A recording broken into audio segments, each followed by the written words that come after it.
So, hello guys, what's up? It's me again, si Mima Alicia nyo at nagbabalik ulit para sa ating panibagong video.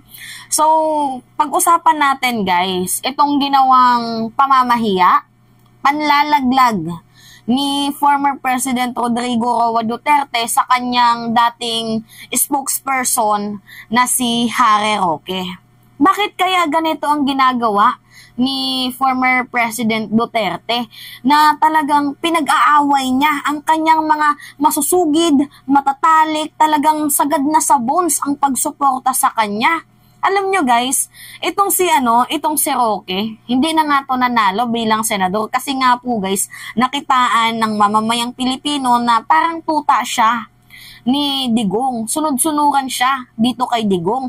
To the point nga po guys na umabot na si Roque na binabash na siya, minamaliit na ang kanyang pagkatao dahil nga po guys sa pagtatanggol dito kay former President Duterte. Kaso, hindi man lang po masuklian ni Digong ang sakripisyo na ginagawa ni Harry Roque. Dahil po sa nangyaring interview niya, papresko niya doon kagabi, ang nangyari po guys, mas kinampihan niya itong si Panelo. Kumbaga, sinabi niya na hindi totoo yung gentleman's agreement na yan. Wala yan, walang katotohanan yan. Ano ibig sabihin nun? Sinungaling itong si Harry Roque. Saan ba nagmula ang gentleman's agreement na yan? Diba kay Harry Roque? So ngayon guys, mas kinakampihan pa ni former President Rodrigo Roa Duterte itong si Sal Panelo. Abay, bakit naman ganun? Diba?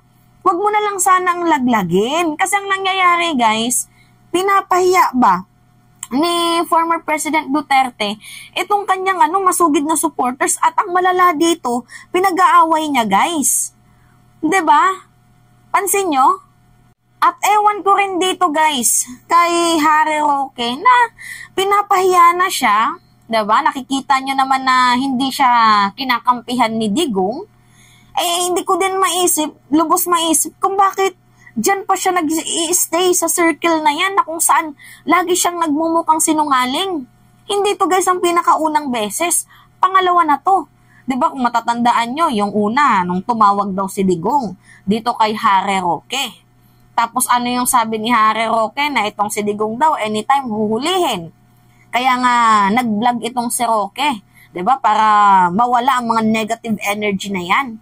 Tapos ang nangyari, sabi ni Panelo, sinungaling yan si Roque. Hindi totoo na tumawag si Digong kasi nung tumawag daw si Panelo, wala naman daw sinabi si Digong na tumawag siya kay Roque, na nag-open up siya ng ganong mga bagay. Yun po guys yung pinakauna. O, diba? Nagmukha kang sinungaling Roque. Tapos guys, ito yung pangalawa. Yung sa gentleman's agreement na yan, na pilit sinasabi ni Digong na hindi yan totoo, na pinapaniwalaan niya itong sa Panelo. Pero ito guys yung katotohanan dyan. Oo. Hindi sinabi ni former President Duterte na hindi totoo ang gentleman's agreement or yung secret deal. Kasi nga 'di ba bago umalis itong si President Marcos, tinanong siya ng mga reporter kung ano yung thought niya, kung sino nga ba dapat yung managot, kung dapat bang managot si Digong dito sa secret deal sa gentleman's agreement na yan, bla bla bla. So, sumagot itong si President Marcos na dapat sana magpaliwanag itong si Digong kung ang kausap niya ba doon, kung ang nangyaring kasunduan, personal ba yan, or official things. Gusto ng kalinawan ni President Marcos. Ang problema kasi dito guys kay Digong, imbis na sagutin na lang yung issue, minura pa ba ang ating presidente?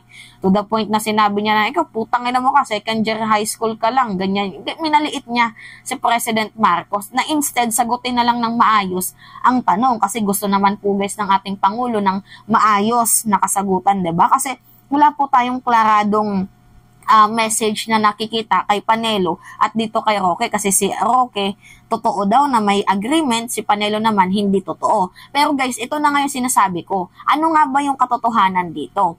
'Di ba sinabi ni Roque na may gentleman's agreement, tinanggi ni Digong. Pero sinabi ni Digong na merong status quo. Which is yung status quo na yan, ang sabi doon, walang galawan. So, iniba lang talaga guys ni Digong ang term niya. Pero, yung sinasabi ni Roque na we would not bring any large-scale materials, yun po guys yung napapaloob sa status ko. Kasi ano ibig sabihin ng walang galawan? Meaning to say, walang movement. Diba? Walang movement na magaganap.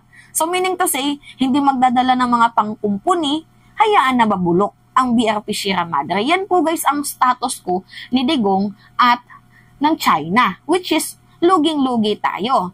Well, para sa akin, itong si Harry Roque, kahit papaano, may sense naman kasi parang nagiging Trojan horse siya. Ang problema nga lang, medyo mali ang kanyang pag-deliver ng kanyang paninira. Kasi ganito yung totoo dyan, guys. Actually, deserve naman ni Roque na ganyan din siya ni Digong. Pero guys, ito yung nakakatawa dito. Masakit yan sa part ni Roque, diba, na nagmukha ka ng tanga sa mamamayang Pilipino, 'di ba? Tapos pinababa mo na yung pagkatao mo, nagsunod-sunuran ka na kay Digong, tapos at the end of the day hindi ka rin pala kakampihan ni Digong, pero deserve niya yan, guys, sa ginagawa niyang paninira kay President Marcos. Ganito kasi yan, guys, bago magsimula ang gentleman's agreement. Refresh lang muna natin yan, ha. 'Di ba naglabas ang pahayag ang China? Ano yung sabi ng China? Na merong secret deal si Digong. Kung kaya't nga galit na galit ang China every time na nagdadala tayo ng resupply mission dyan sa ating BRP Sierra Madre na nakasadsad sa ating bahura sa Ayungin Shoal na sinadsad ni ERAP, diba? Galit na galit sila kasi bakit daw tayo nagdadala ng mga reinforcement. I mean, mga materials to reinforce and to build structural base dyan sa Ayungin. Galit na galit nga itong mga Chinese. So, bakit sila galit? Kasi nga daw po guys, nagdadala si President Marcos nga ng mga pangkumpuni. Which is, ang bala kasi ni Roque guys, ganito. Gusto niyang sirain ang image ni President Marcos na si Bongbong Balentong mag-isip, nagdodroga yan, kaya ganyan yung sinasabi niyan. 'Di ba? Tingnan niyo, gusto niyang magkagera. 'Di ba? Sinabi niya ni Roque na gustong magkagera ni President Marcos at gustong magtatag ng martial law. Diba? Kasi merong dalawang dahilan kung bakit magtatag ng martial law. Una, yung pag-a-annex, tapos yung pangalawa, sa sambayan ng Pilipino. So ngayon nga po guys, nakitaan daw ni President Marcos na nag-a-annex itong China. So that, pwede daw po yan guys maging reason ni President Marcos na magtatag ng martial law. Sabi ni Roque, kung sumusunod lang sana tayo sa sinabi ng China na hindi tayo magdadala ng mga pangkumpuni sa BRP Sierra Madre, hindi sana tayo iwawater cannon. Kaso bale-balentong daw mag-isip. Itong si President Marcos, yan yung sabi ni Harry Roque. Diba? Balentong daw mag-isip. Pero guys, ang nangyari kasi dito, sinisiraan ni Roque si President Marcos pero hindi niya man lang inisip kung ano yung magiging epekto ng kanyang mga sinasabi. 'Di ba? So sinabi niya na kung sumusunod sana tayo sa sinabi ng China na hindi tayo magdadala ng mga material na pangkumpuni, hindi sana tayo winawater cannon. Ang gusto ni President Marcos, tinitrigger niya itong China para magtatag siya ng martial law. Di ba siniraan niya si President Marcos? Pero ang nangyari, mas lalong nasira si Digong kasi itong si Harry Roque parang pinapatunayan niya na totoo nga itong secret deal na tinutukoy ng China. So after a weeks, ganito yung nangyari. Nagpaliwanag itong si Harry Roque. Ang gentleman's agreement on the record daw po yan. Kahit tanongin nyo itong si Alan Peter Cayetano. Kasi nandun daw po siya nung nangyari yung gentleman's agreement. Pero sinabi ng ating presidente na kung may record, nung hinanap nila, bakit wala silang makita? Diba? Yun nga, bago umalis itong si President Marcos, yun yung sinabi niya. Pero bago pa man umalis itong ating Pangulo, nilinaw na yan ni Roque. Ginawa niya na yung status quo. Diba? From secret deal, gentleman's agreement, to status quo. Yan guys, ang nangyari. Kumbaga parang niluluto ni Roque ang kanyang sariling taba sa kanyang sariling mantika. Nagigets nyo ko guys, yung sisirain niya sa President Marcos at the same time, nadadamay si Digong. So, anong kinalabasan nito? Siya yung magpapaliwanag. Ang nangyari kasi guys, diba, parang pinapatunayan niya na totoo ang secret deal. Nilaglag siya ni Panelo. Kumbaga si Panelo, nililinis po guys ang kalat ni Harry Roque, na kumbaga pinapatunayan niya na ay wala, si Roque sinungaling yan, hindi totoo yung gentleman's agreement na yan. Kumbaga kiniklear nila ang image ni former President Duterte. Ang problema kasi dito guys, dapat sana ang pagsabihan ni Digong, si Roque at itong si Panelo na kahit paano magkaroon ng one message para naman ang hindi sila napaghalataan. Tingnan nyo guys, nag-iba-iba yung statement ng tatlo. Finish na. Paano naging finish?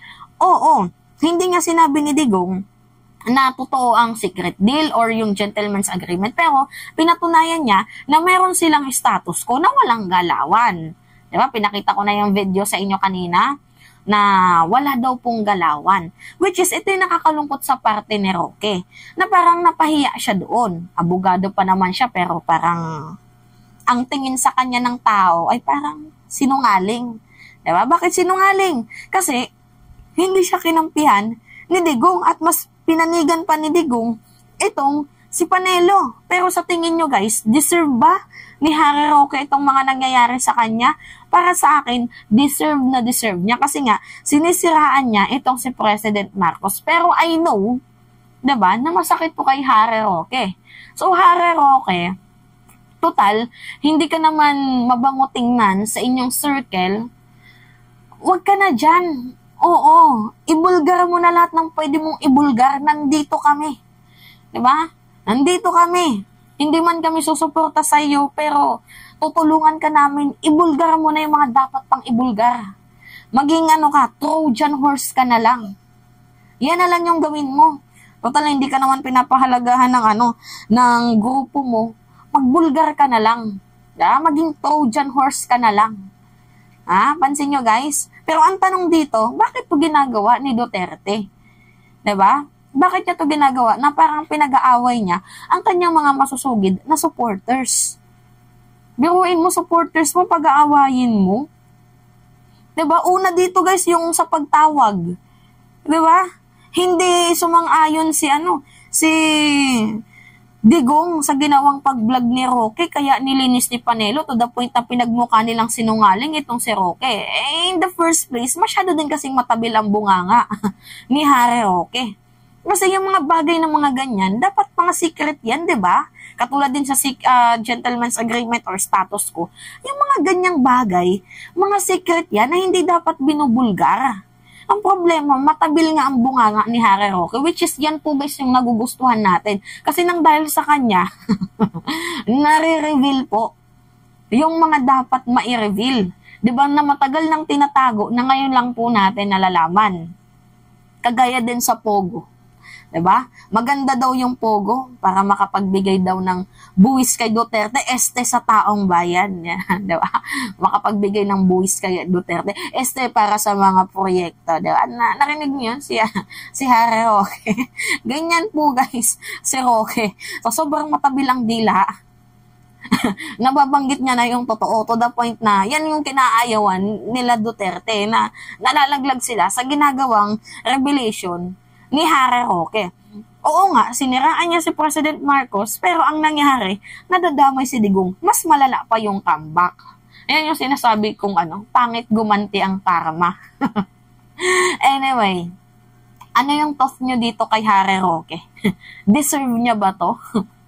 Or hindi? Anyway, yun lamang ho guys. At it's me again, si Mima Alicia nyo. At nagbabalik ulit para sa ating panibagong video.